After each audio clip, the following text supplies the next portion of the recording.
আজকে eggless mayonnaise দিয়ে তোমাদেরকে হোমমেড বার্গার তৈরি করে দেখাবো বিগ সাইজের। সাইজটা দেখেই বুঝতে পারছো কতটা বড় হবে। তো এইখানে কিন্তু এগলেস মেয়োনিজ দিয়ে আজকের বার্গারটা বানিয়েছি একটু স্পেশালভাবে। আর তোমাদের পছন্দ অনুযায়ী টপিংস দিয়ে কিন্তু তোমরা বার্গারটা সাজিয়ে নিতে পারবে। আশা করছি আজকের এই রেসিপিটা সবার কাছে ভালো লাগবে। প্রথমেই একটা বোলের মধ্যে নিয়ে নিচ্ছি ময়দা। আমি আজকে বড় বড় সাইজের ২টা বার্গার বানাবো। এর জন্য ময়দার পরিমাণ কিন্তু একটু বেশিই নিতে হবে। আমি এখানে ৩ কাপ পরিমাণে ময়দা নিয়ে নিচ্ছি। এর মধ্যে দিয়ে দিব প্রায় 1/3 কাপের মতো চিনি। মিষ্টি না হলে কিন্তু রুটিটা খেতে একদমই ভালো লাগবে না, তাই চিনি অবশ্যই দিতে হবে।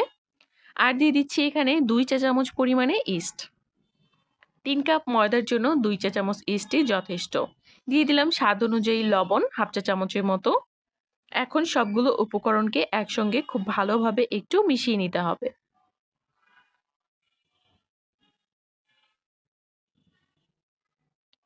খুব ভালোভাবে যেন মিশে যায় এটা কিন্তু লক্ষ্য রাখতে হবে, যেন খুব ভালোভাবে এটা প্রথমে মিশে। তারপর এখানে অল্প অল্প করে কুসুম জল দিয়ে একটা সফট ডো তৈরি করে নিব। রুটি পরোটার ডো থেকে কিন্তু এই ডোটা অনেক বেশি সফট হবে। তবে প্রথমে একবারে অনেক বেশি জল দেওয়া যাবে না। অল্প অল্প জল দিয়ে এরকম একটা নরম করে খামির মেখে নিতে হবে। আর তারপর এর মধ্যে দিয়ে দিব তেল। এখানে তোমরা তেলের পরিবর্তে বাটার অথবা ঘিও ব্যবহার করতে পারো। সেই ক্ষেত্রে টেস্টটা আরো ভালো আসবে। তো আমি তেল দিয়েই করছি। আমি ৫ মিনিটের মতো খুব ভালোভাবে ময়ম করেছি। এটা কিন্তু আবারও হাতে লেগে লেগে আসছিল। তো এই পর্যায়ে আমি এখানে আরো ১ টেবিল চামচের মতো তেল নিয়ে আবারও কিন্তু একটু মথে নিচ্ছি। এই খামিরটাকে যত বেশি ময়ম করবে রুটিটা কিন্তু ততটাই পারফেক্ট হবে। চাইলে কিন্তু তোমরা বিটার দিয়ে বিট করে নিতে পারো, আবার চাইলে আমার মতো এভাবে হাত দিয়েই সুন্দর একটা লুক আনতে পারো। তো এখন আমি ওপর থেকে একটা পলি দিয়ে পুরোটা কভার করে নিচ্ছি। হাতের কাছে যদি র্যাপিং পেপার থাকে অবশ্যই খুব ভালোভাবে র্যাপ করে নিবে। তো আমি ওপর থেকে একটা প্লেট দিয়ে ঢেকে রেখেছিলাম ১ ঘন্টার মতো। ১ ঘন্টা পর ডোটা কিরকম ফুলেছে দেখেই বুঝতে পারছো। একদম ফুলে টইটুম্বুর হয়ে গেছে। ইস্ট যদি ভালো থাকে তাহলে কিন্তু ডোটা সুন্দরভাবে ফুলবে।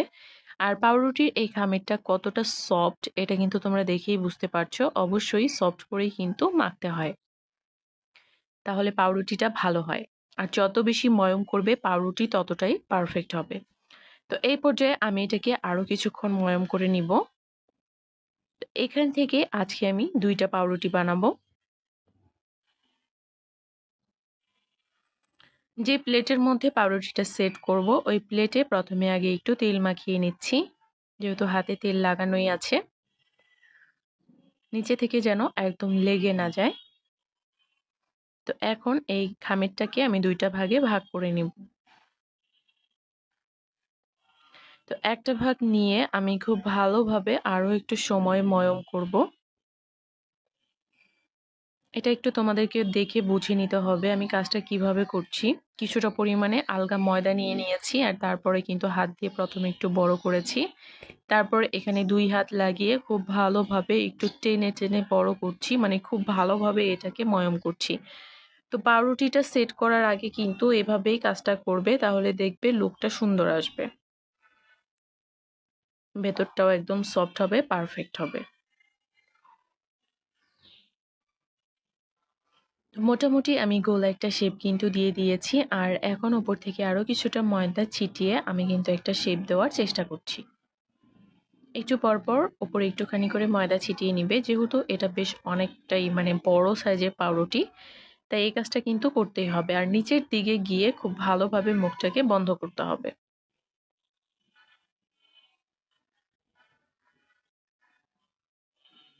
এখন এটাকে আমি হাত দিয়ে চেপে চেপে একটু এই যে এভাবে বড় করে নিব।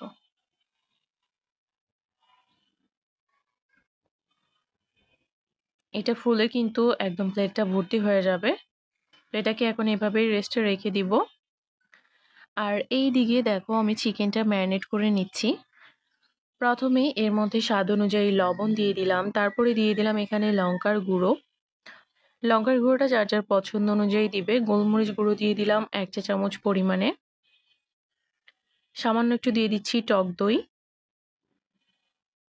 ১ টেবিল চামচের মতো টক দই দিয়েছি, ১ চা চামচ পরিমাণে আদা বাটা, ১ চা চামচ পরিমাণে রসুন বাটা, সামান্য একটু সয়া সস দিয়েছি।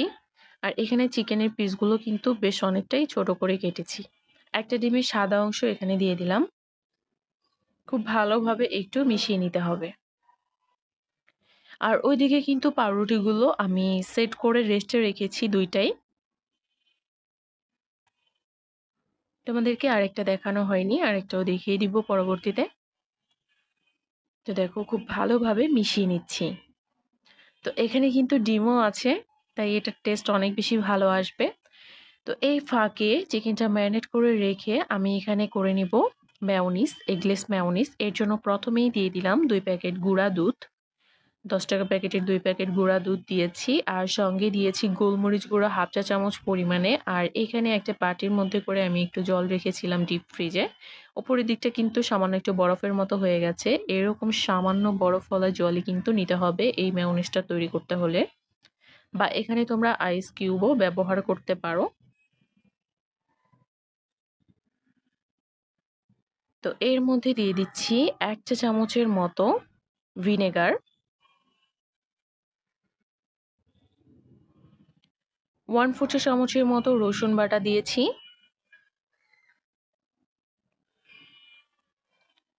আর ১ চা চামচের মতো দিয়ে দিলাম জলপাইয়ের আচার।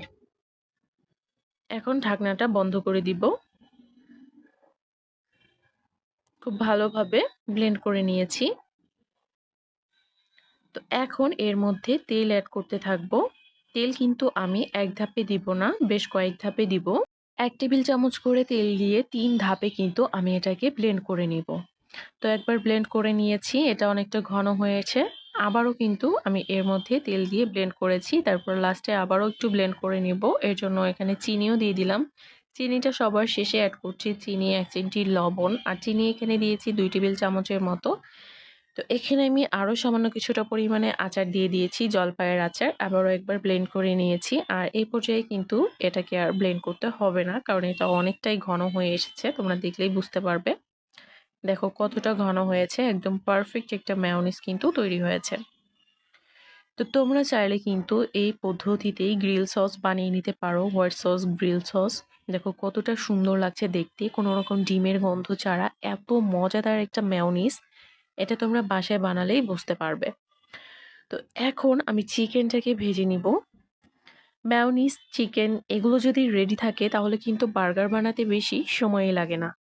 তো এইখানে আমি ২ টেবিল চামচের মতো তেল খুব ভালোভাবে গরম করে তারপর ম্যারিনেট করে রাখা চিকেনটাকে এখানে দিয়ে দিয়েছি। এখন নেড়েচেড়ে খুব ভালোভাবে ভেজে নিব মিডিয়াম হিটে। যেকোনো কিছু ভাজাভুজি করার সময় চুলার আঁচটা কিন্তু অবশ্যই মিডিয়াম হিটে রাখতে হয়। যারা রান্নার ক্ষেত্রে নতুন তারা কিন্তু অনেকেই জানো না। তো তাদের ক্ষেত্রে হেল্পফুল হবে। তো ওইদিকে চিকেনটা ভাজা হচ্ছে আর এইদিকে আমি তোমাদেরকে পাউরুটির লুকটা একটু দেখিয়ে দিচ্ছি যে এটা কতটা ফুলেছে। তো এটাকে কিন্তু ঢাকনা দিয়ে ঢেকে আমি একটু রেস্টে রেখেছিলাম ১ ঘন্টার মতো। আর এই ফাঁকে কিন্তু মেয়োনিজ আর চিকেনটাও আমি রেডি করে নিয়েছি। তো দেখো এইখানে কিন্তু আমি ডিমের কুসুম ব্রাশ করে দিচ্ছি। ডিমের কুসুম অবশ্যই কিন্তু ব্রাশ করে দিতে হবে। দেখো গ্যাসের চুলায় বেক করছি ২ টাই কতটা পারফেক্ট হচ্ছে। কত সুন্দর কালার এসেছে। আমি কিন্তু সবসময় গ্যাসের চুলায় পাউরুটি বানাই। তারপরেও কালারটাও সুন্দর আসে, খেতেও ভালো হয়। ভীষণ ভালো হয় খেতে। তোমরা বাসায় না বানালে বুঝতে পারবে না। আর বিশেষ করে গরম, গরম পাউরুটির মজাটাই কিন্তু আলাদা। তো দেখো পাউরুটিগুলো একদম লো হিটে বেক করেছি। কোনো রকম বালু, লবণ কোনো কিছু ছাড়াই। শুধুমাত্র নিচে একটা স্ট্যান্ড বসানো ছিল। তো দেখো পাউরুটিটা কিন্তু নামিয়ে নিয়েছি আমি। আমার পাউরুটিগুলো বেক হতে সময় লেগেছে ৩৫ মিনিটের মতো। যেহেতু একটু বড় সাইজের, তোমাদের সময়টা একটু কম বেশি লাগতে পারে। এখন আমি নিচের দিকে ১ম এ একটু ছাড়িয়ে নিব দেখো। নিচের দিক থেকে ১ম এ একটু ছাড়িয়ে নিচ্ছি। আরেকটা দেখো কেক মোল্ডের মধ্যে বেক করেছি। ২ টা বড়, বড় পাত্র আমার হাতের কাছে ছিল না। যার কারণে একটা আমি প্লেটের মধ্যে করেছি, আরেকটা এই কেক মোল্ডের মধ্যেই করেছি।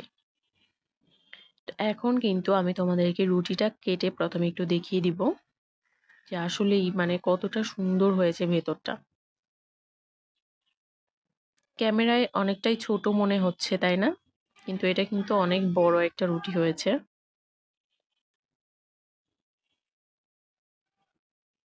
তো ২ টা রুটি কিন্তু প্রথমে আমি কেটে নিব। প্রথমে ছোট রুটিটা কেটে নিলাম আর তারপর এখন বড় রুটিটা কেটে দেখাচ্ছি তোমাদেরকে।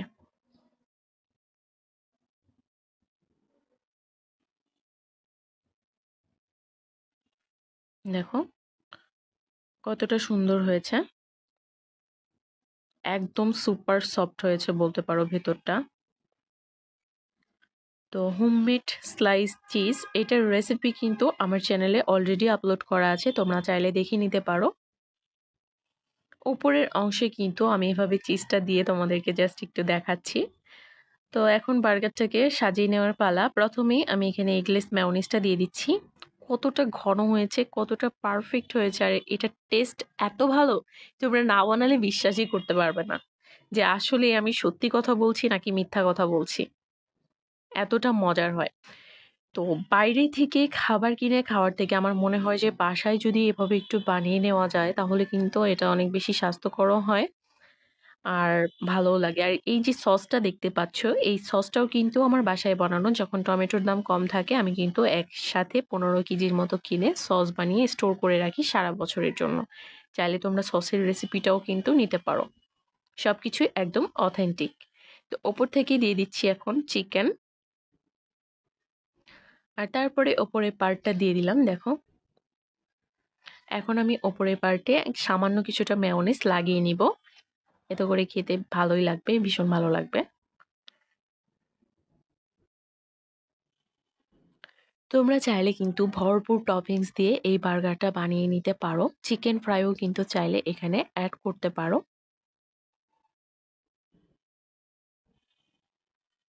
এখন আমি একটু কেটে তোমাদের সঙ্গে শেয়ার করি ভেতরটা আসলে কেমন হয়েছে। যেহেতু এত বড় বার্গার, এটা তো আর এমনিতে খাওয়া যাবে না। তো এটা কিন্তু একটা বার্গারই ৪ টা বার্গারের সমান। দেখো ভীষণ মজার হয়েছে, ভীষণ মজার। ভিডিওটি ভালো লাগলে অবশ্যই চ্যানেলটি সাবস্ক্রাইব করে পাশেই থাকবে। আর যারা অলরেডি করেছো তাদেরকে অসংখ্য ধন্যবাদ। আজকের মতো এখানেই বিদায় নিচ্ছি। সবাই ভালো থেকো।